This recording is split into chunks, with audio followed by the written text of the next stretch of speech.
Hi, Trevor here, reflecting on life through music. Welcome and thank you for stopping by. It is fantastic that you are here.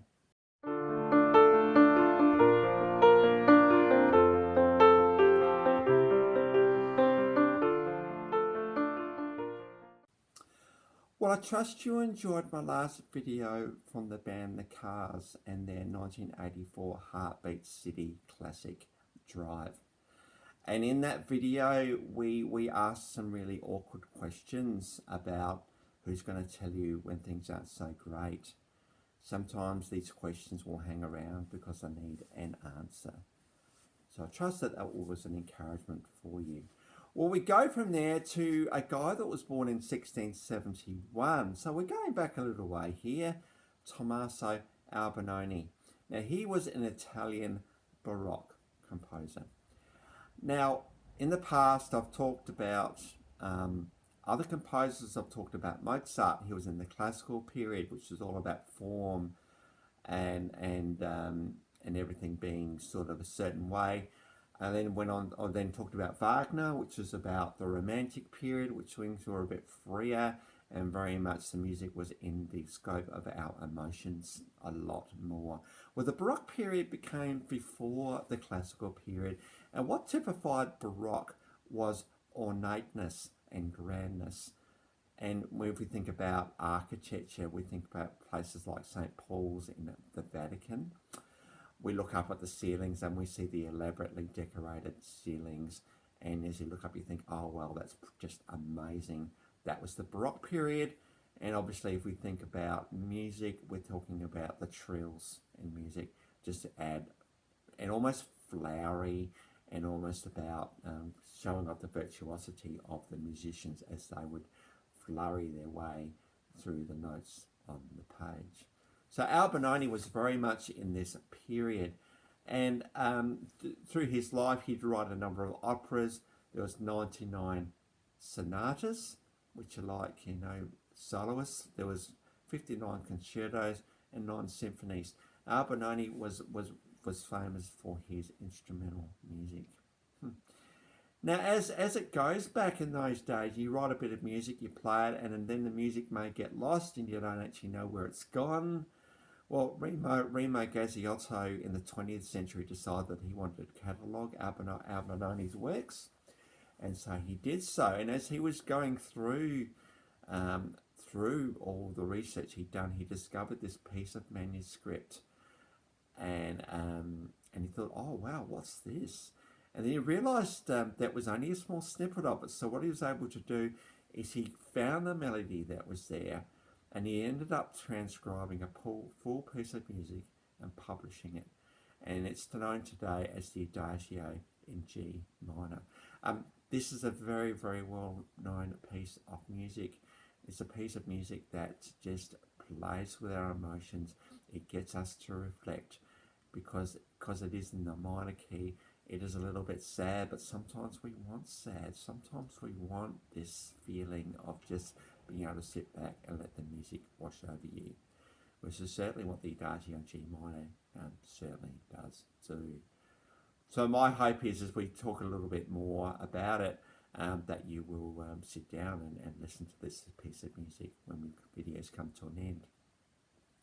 We've got 2 versions of this particular piece, and both the links are in the description below.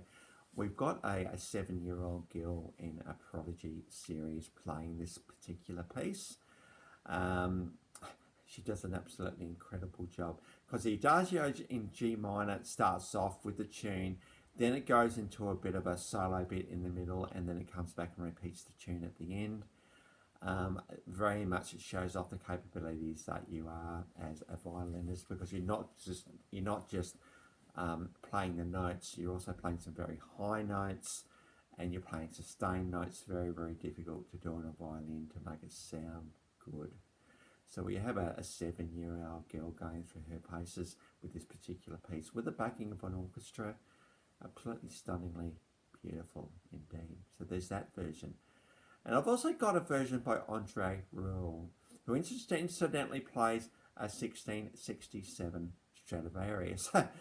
which is around the same time that Tomaso Albinoni was born. So this is a very, very old violin. It's probably priceless, this violin. Stradivarius is right up the top when it comes to violin quality. 1667 is very, very old indeed. It had so much music played with it, and it only gets better with age. Of course, when you put it on the hands of someone like Andre Roux, it just adds an extra dimension to his playing. Now, of course, Andre Roux is known for his lavish performances. He has a big house that he takes everywhere with him and puts it on stage when he gets there. People just are thoroughly entertained by him. He's one of the most successful performing artists of all time, and he has a very extensive discography and videography. And he's also received some awards from the Netherlands, Knights Awards in the Netherlands and Knights Order of Arts in France. So he's very well regarded in the music industry, and people just flock to see him because of who he is. So yes, we have to have a version of Adagio in G minor from Andre Roux as well. The great thing about Andre Roux is, again, castles and beautiful dresses that the girls wear, and just his expressiveness when he plays, and the fact that everybody's doing it without music means that everybody is remembering every note, which is pretty amazing.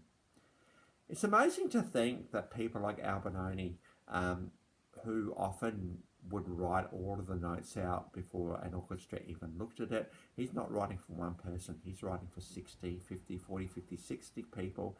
He's working out all the harmonies and the melodies in his head. It's quite amazing to think that composers could do that without computers. Incredible indeed. And then they would hand write all the notes and then present them to an orchestra. So I suppose the challenge today is, as we consider this word classical music well and truly has a place in this world, because classical is brilliantly written. This is the first thing to realise about it. And secondly, because it is strings, the music just washes over and sweeps over you and touches you in places that sometimes songs today just won't, because music has this way of doing what it needs to do with us when we need it to do it to us. There's just something about it. And I suppose the challenge today is, particularly with the Andre Roux version, it starts off very, very quietly, and we see a castle at night, and as we get closer and closer and closer to the castle, and then we go into the courtyard of the castle, and then we see Andre Roux in all of his glory with his orchestra as he works his way through this 6-minute piece with such beauty and such precision and such emotion. So if you are finding yourself needing some opportunity to reflect, an opportunity just to sit for a while, this could be a bit of music to do it to, I'm thinking. So it's one of these things you don't rush in this day of all of us needing our attention needing to be grabbed in a million different ways. I think this 6-minute 40-second piece today enables us to sit and just to reflect and to just be for a while. You can either close your eyes or you can actually watch the performance, because it's pretty special as well.